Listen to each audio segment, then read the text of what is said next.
The game, and it is hot down there. Those are real fans. Hey, how about this now? Oh, my. Baylor started a drive on their own 20. They drove to the 43, then back to the 8, then up to the 15, and back to the 10. Finally said, heck with it. Went out of the back of the end zone for the safety. And now the free kick coming from the 20-yard line. 4:47 remaining. The Aggies will get the ball. Mike Chilton will kick it off for Baylor. Aaron Glenn is the deep man for the Aggies.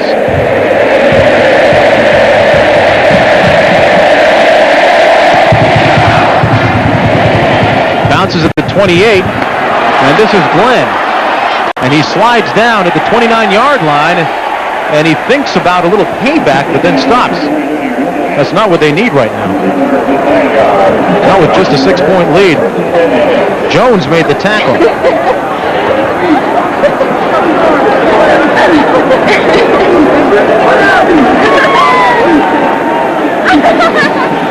First down and 10 now from the 30-yard line.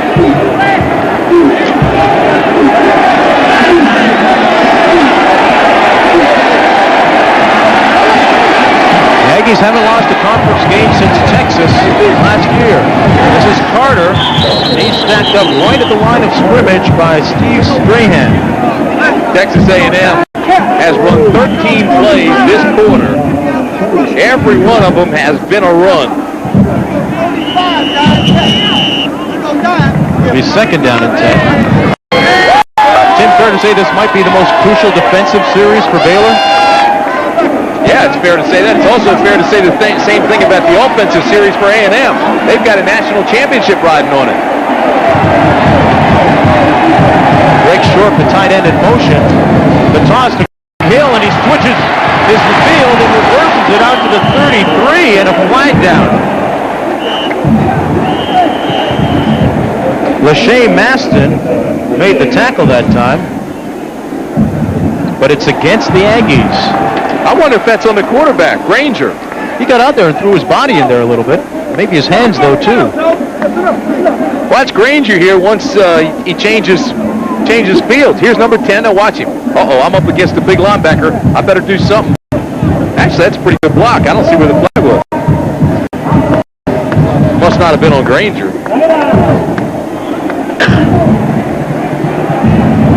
Jeff Granger, drafted by the Minnesota Twins out of high school.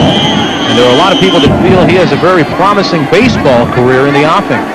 Well, he was the last guy cut on the Olympic team, and I think a lot of the so-called experts said it was just a flip of the coin. He could have made it and cut somebody else. I mean, it was that even. Interesting to see whether he will return to Aggie football next season. Right now, though, something more pressing at hand. The handoff to Hill. Nice move by Greg Hill. And he's out to the 35, which will set up about 3rd and 5. The best block on that play was thrown by the umpire. Watch how the official cut the linebackers off. Now watch this. Middle's open. He comes up. Now here comes pursuit from the left of your screen, but the guys cannot get around the umpire. The umpire got in the middle of everybody and let him pick up an extra 5 yards. Umpire's fair game. He's part of the field. That happens occasionally. Making first downs today, too, with his feet.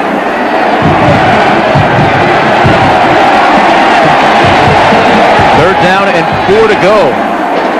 Handoff is to Hill, and he won't have the first down. The defense holds for Baylor. Time to punt, and Baylor will get the ball back. The clock running with 3:08 remaining. Robbie Burleson made the tackle that time.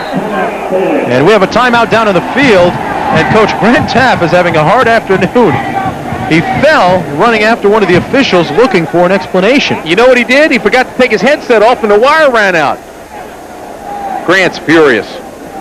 He thinks the officiating today has been terribly inconsistent. They called timeout and the clock kept running again. He is really tired of the clock control here. Well, I want to remind you, at the end of the first half, Baylor was protesting vehemently that they had 2 seconds to go. Well, they just put time back on it here. 5 seconds. Didn't get a chance to kick that field goal at the end of the first half. lot of debate right now just around the fact that who's number one in college football. Is it Miami? Is it Washington? Is it Alabama who has garnered a vote? Or Michigan? I don't want to get into a big McGilla here, so I won't. Because they're ready to punt.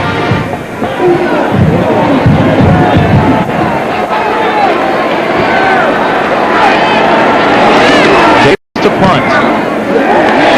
And he has been money in the bank all day, all the way back to the 18. Brandell Jackson gets out of bounds at the 22.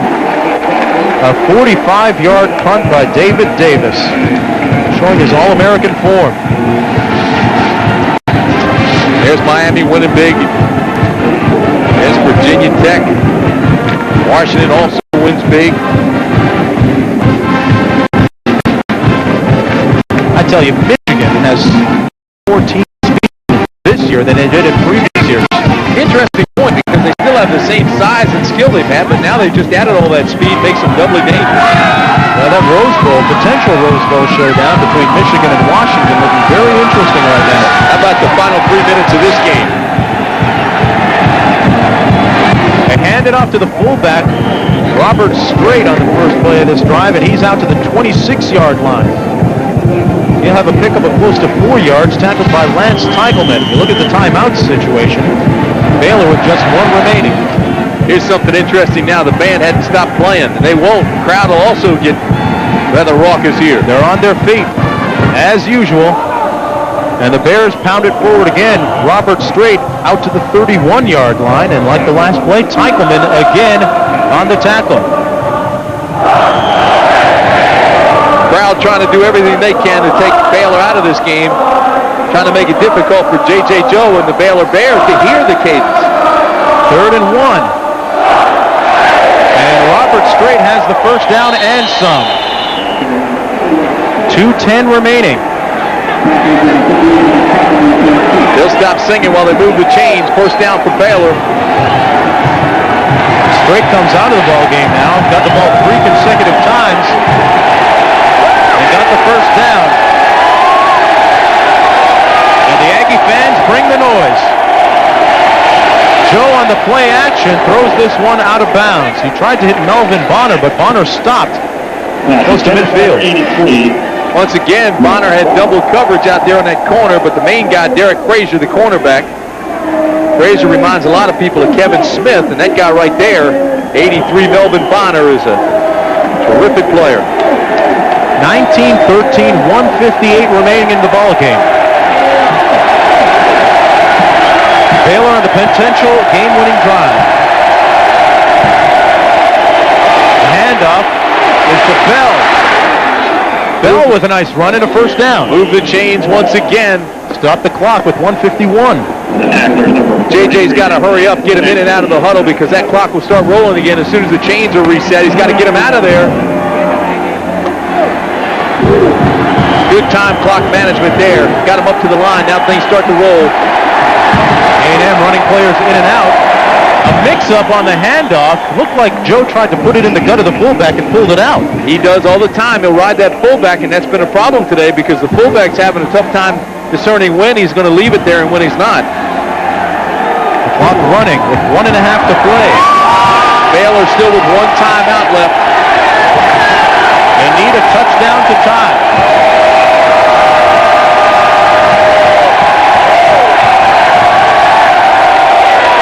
Quick drop back, and he fires short for Melvin Bonner. It's going to be 3rd down.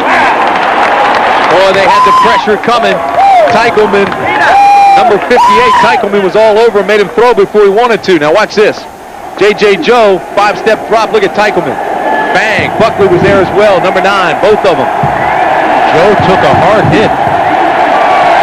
10 of 21 today, 181 yards passing, and 1 interception. It is now put up or shut up time for Baylor.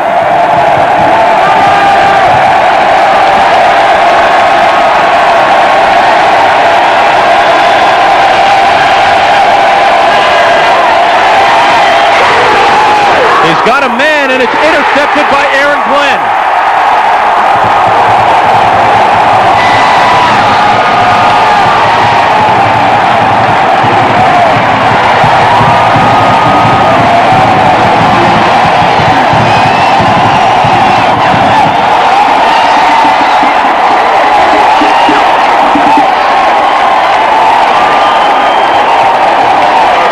Second interception of the day. This comes out like a dead duck because, again, they came with the blitz. Buckley got there. Teichelman got there. Ball's up for grabs. And look at Glenn. There's help everywhere. Coming from the safety, coming underneath.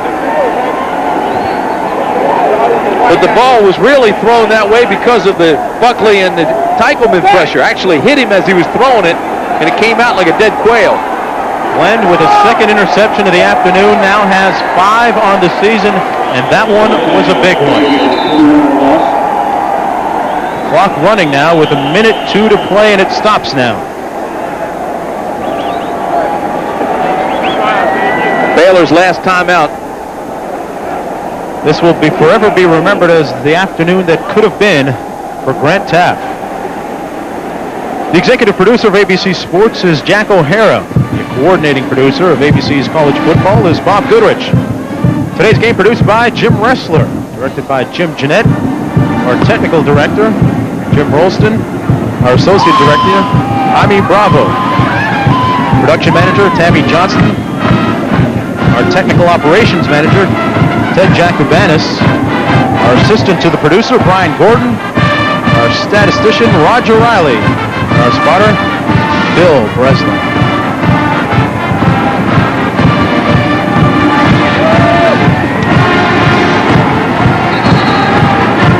Take you back to that last interception, and again the pressure came, the blitz. Watch Buckley, number 9, watch Teichelman, 58. Here they come. And watch, see if Joe doesn't get hit as he's releasing the football. Bang, right there. That caused it.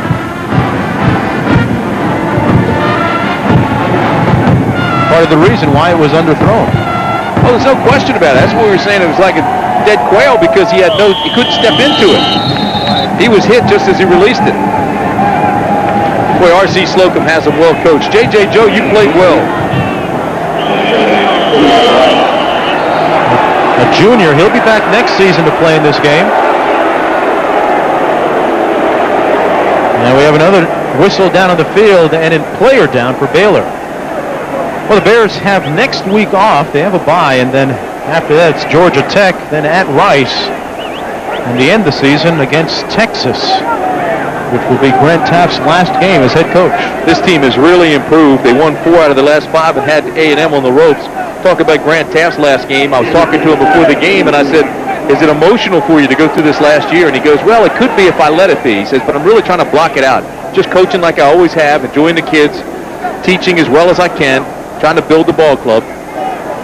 So the toughest for him will be, as a head coach, he says, I've got a lot of power in what goes on in college football. I can help make some of the decisions to make it better.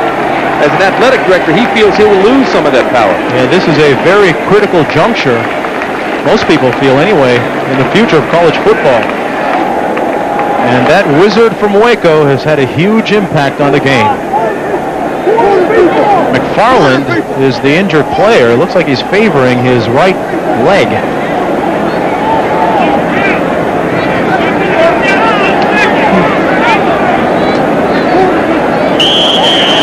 Seconds remaining. Texas A&M leading 19-13. Look at R.C. Slocum and his offensive coordinator, Bob Toledo. What a job R.C.'s done. He's 3 for 3 in bowl invitations since he's taken over as head coach, the John Hancock, Holiday, and Cotton Bowl. Now here he is again. He was the 1991 Southwest Conference Coach of the Year, quality guy. Now he's looking for the national title. And under R.C. Slocum, Kyle Field has been a graveyard for opponents. Ranger kneels down at the 29-yard line, and that will be the last play of the ball game. The 1992 edition of the Battle of the Brazos, won by Texas A&M, 19-13.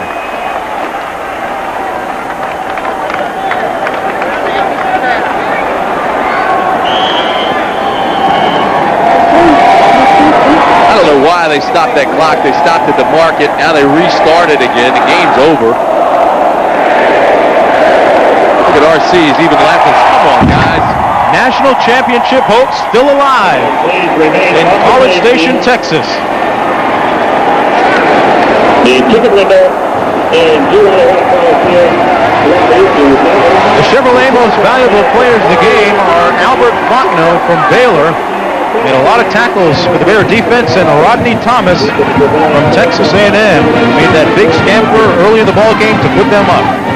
Chevrolet will donate $1,000 to each school's general scholarship fund to reward outstanding students for their academic achievements and to assist those in financial needs. That guy's been to pants there.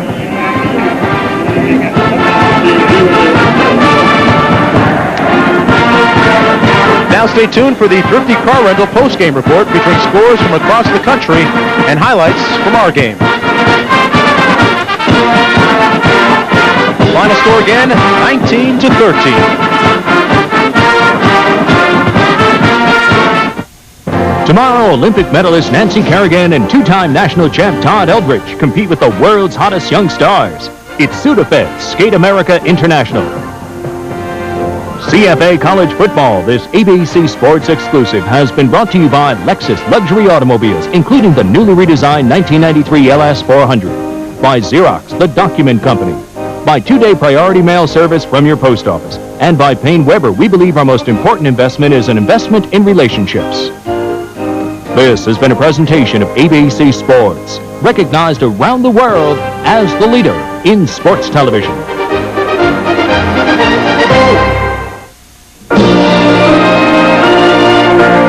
A promotional fee has been paid to ABC by